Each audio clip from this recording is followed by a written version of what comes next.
ഞായറാഴ്ചത്തെ പരിപാടി എന്താണെന്ന് ചോദിച്ചാൽ ഇന്ന് ഞായറാഴ്ച ഫ്രൈഡ് റൈസ് ഉണ്ടാക്കാൻ തന്നെ തീരുമാനിച്ചു കേട്ടോ. അപ്പോൾ രാവിലെ തന്നെ ബ്രേക്ക്ഫാസ്റ്റൊക്കെ കഴിഞ്ഞ് ആ പരിപാടിയിലോട്ട് അങ്ങ് കടന്നു.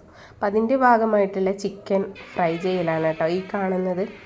അപ്പോൾ രാവിലെ തന്നെ മാരിനേറ്റ് ചെയ്ത് വെച്ചിട്ടുള്ള ചിക്കനൊക്കെ ഒന്ന് ഫ്രൈ ചെയ്ത് വെച്ചാൽ ഓരോരോ ജോലികൾ അങ്ങ് ഒതുങ്ങുമല്ലോ. അപ്പോൾ ഞാൻ വിചാരിച്ചു ഇൻഡക്ഷൻ ഒരു 2 മാസത്തോളമായിട്ടോ പ്രവർത്തിച്ചിട്ട് ഇന്ന് നോക്കുമ്പോഴേക്കുണ്ട് അത് പ്രവർത്തിക്കുന്നു. അതും ഒരു ഭാഗ്യമായി. അങ്ങനെ ഇൻഡക്ഷനിൽ റൈസും വേവിക്കാൻ വെച്ചു. റൈസ് നമ്മുടെ കൈമ റൈസാണ്. എനിക്ക് കുറച്ചും കൂടി ഇഷ്ടമാണ് കേട്ടോ ഈ കൈമ റൈസ് എന്ന് പറയുന്നത്. നമ്മുടെ ഇവിടെയൊക്കെ കിട്ടുന്നതെന്ന് വെച്ചാൽ ഇച്ചിരി നീളത്തിലുള്ള ബസ്മതി റൈസ് ആണ്. പക്ഷേ എനിക്കതിനേക്കാളും നമ്മുടെ നാട്ടിലൊക്കെ കിട്ടുന്ന കൈമ അതുപോലെ ജീരകശാല റൈസൊക്കെയാണ് കൂടുതൽ ഇഷ്ടം. അപ്പോൾ ഫ്രൈഡ് റൈസ് ഒരുപാട് നാളായി കേട്ടോ ഉണ്ടാക്കാമെന്ന് വിചാരിച്ചിട്ട്. അപ്പോൾ കഴിഞ്ഞ ഞായറാഴ്ച ഉണ്ടാക്കാമെന്ന് വിചാരിച്ചപ്പോഴേക്കും പനിയായിട്ട് അങ്ങ് കിടപ്പിലായിപ്പോയി. പിന്നെ അതിന് പറ്റിയില്ല. അപ്പോൾ ഇപ്രാവശ്യം എന്തായാലും ഫ്രൈഡ് റൈസ് തന്നെ ഉച്ചക്കത്തെ പരിപാടി എന്ന് വിചാരിച്ചിട്ട് അങ്ങനെ റൈസൊക്കെ ഏകദേശം വെന്ത് കിട്ടി കേട്ടോ. അപ്പോൾ റൈസ് ഞാൻ ഉപ്പിട്ടിട്ട് വെറും ഉപ്പ് മാത്രം ഇട്ടിട്ട് വേവിച്ചതാണേ. അങ്ങനെ അതിൻ്റെ ഓരോ പരിപാടിയിൽ ഓരോ കാര്യങ്ങൾ ഇങ്ങനെ നടത്തിക്കൊണ്ടിരിക്കുകയാണ്. അപ്പോൾ ഫ്രൈഡ് റൈസിന് ആവശ്യമായിട്ടുള്ള കുറച്ച് വെളുത്തുള്ളി, അതുപോലെ ക്യാരറ്റ്, പിന്നെ ബീൻസ് ഇതൊക്കെ ചെറുതായിട്ടൊന്ന് അരിഞ്ഞിട്ട് ഒരു സൈഡിലോട്ട് മാറ്റി വെച്ചു. ഞാനിപ്പോൾ എടുത്തിരിക്കുന്നതെന്ന് വെച്ചാൽ 2 മുട്ട മാത്രമേ എടുത്തിട്ടുള്ളൂ കേട്ടോ. ഏകദേശം 1 കിലോളം വരും അരി. എങ്കിലും അധികം ഞാൻ മുട്ടയിടുന്നില്ല, ചിക്കൻ കുറച്ചധികം ഉണ്ട്.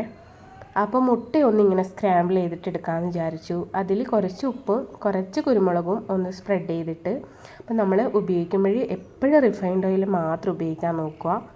കാരണം നമ്മുടെ വെളിച്ചെണ്ണയുടെ ഫ്ലേവറൊന്നും ഇതൊക്കെ ചൈനീസ് പോലെയുള്ള ഫുഡാണെന്നല്ലോ, അപ്പോൾ അതിനൊന്നും ടേസ്റ്റ് കിട്ടത്തില്ല.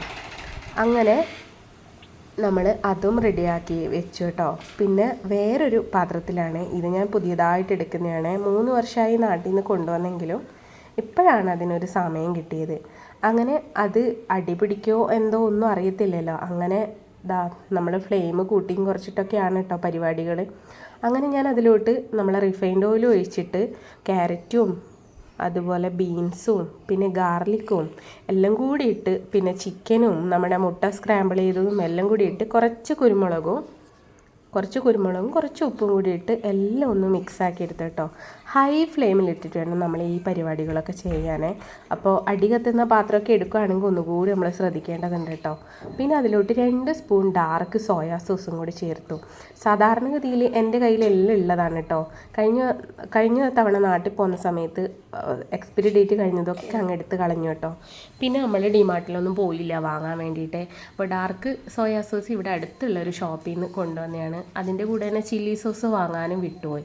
പിന്നെ നമുക്കല്ലേ കുഴപ്പമില്ല, നമുക്കങ്ങനെ അത്രയൊക്കെ മതി അഡ്ജസ്റ്റ്മെൻറ്റ്.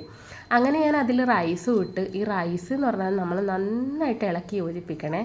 അപ്പോൾ അപ്പോഴാണ് അതിൻ്റെ ഒരു ടേസ്റ്റ് വരുന്നത് കേട്ടോ. പിന്നെ ഞാൻ കുറച്ച് കുരുമുളകും കൂടി സ്പ്രെഡ് ചെയ്തപ്പോഴേക്കും നമ്മുടെ അടിപൊളി ഫ്രൈഡ് റൈസ് റെഡി ആയിട്ടുണ്ട് കേട്ടോ. പിന്നെ ചില്ലി സോസിൻ്റെ ചെറിയൊരു ഇതേ ഉള്ളൂ ഇതിന് കുറ്റം പറയാനായിട്ട്.